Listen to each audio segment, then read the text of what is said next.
The spirit world is a busy place, and all places have spiritual guardians. The ones I've encountered recently have been protecting the spaces they're over. But this time, however, I met my first evil guardian. But where was the light hiding? 12:24 p.m., Monday, September 15th.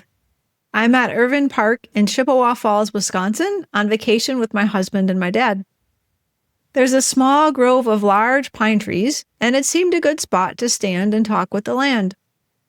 I leave my husband and my dad on the path, and I go into the pine trees. I've said my prayer and expressed my intent and purpose as a disciple of Christ to gather a story. And now I stand and I wait among the pines. But it's silent. I have an awareness of some different spirits that are coming up to check me out, but mostly it's just quiet and I don't perceive anything.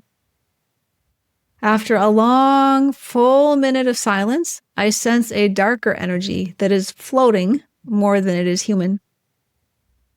That's because you have brought your family. Why do you not come by yourself?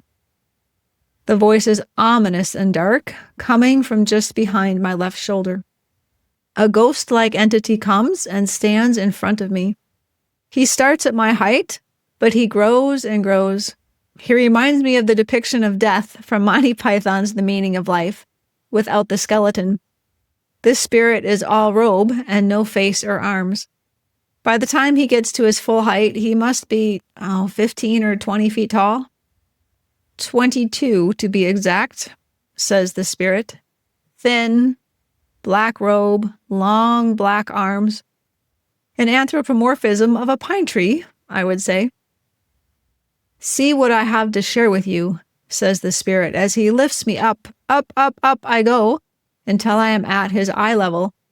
He's about the level of where the greenery is in the trees, and what I see makes me think of an Ewok village. Small, little, furry, teddy bear-like beings looking like, walking around in buildings and across little bridges between the trees. The analogy offends the spirit, although that is not at all my intention. I'm assuming he's the guardian, although I have never encountered an evil guardian before. Are you the guardian of this land? I inquire. I am the guardian. I am also the owner in this case. I am the overlord. I oversee all that is here. This is mine. All spaces have both light and dark to them, and I know that the light is always present, which leads me to question him. That's interesting. Where is your counterpart? Where is the lightness, the light that is also in this space? When I say that, he drops me to the ground.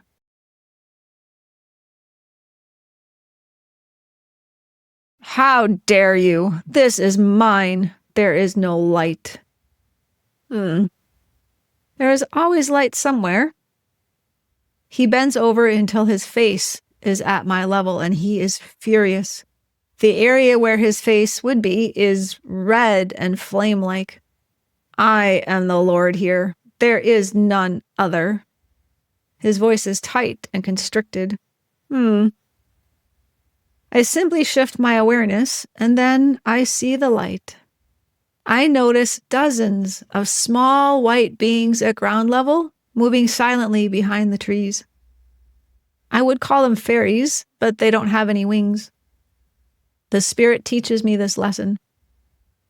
Not all light needs to make itself known to have its presence and to provide what it does in a space. The light can still do its work, even if it is not seen by the darkness that is there. Sometimes it works surreptitiously in the background, still doing all that is good. That is how it is in this particular space. Thank you for perceiving and for being able to perceive. Let others know that this is one way that light works.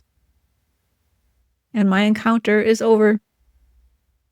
The light is always present. It may not be seen at first, and it may not be obvious, but it is always there. John chapter 1 verse 5 says, "And the light shines in the darkness, and the darkness does not apprehend it," meaning the darkness does not overtake it or make it its own. Christ is the true light, and he is literally everywhere. Even in the darkest places, he is there and light is there. If you're not able to see the light, shift your awareness. See what the Spirit will teach you about how to find the light. And if you are being a light and shining your light, take heart. Not all light needs to be upfront, big and visible and seen. Some light works quietly in the background, unseen by most, but still doing good.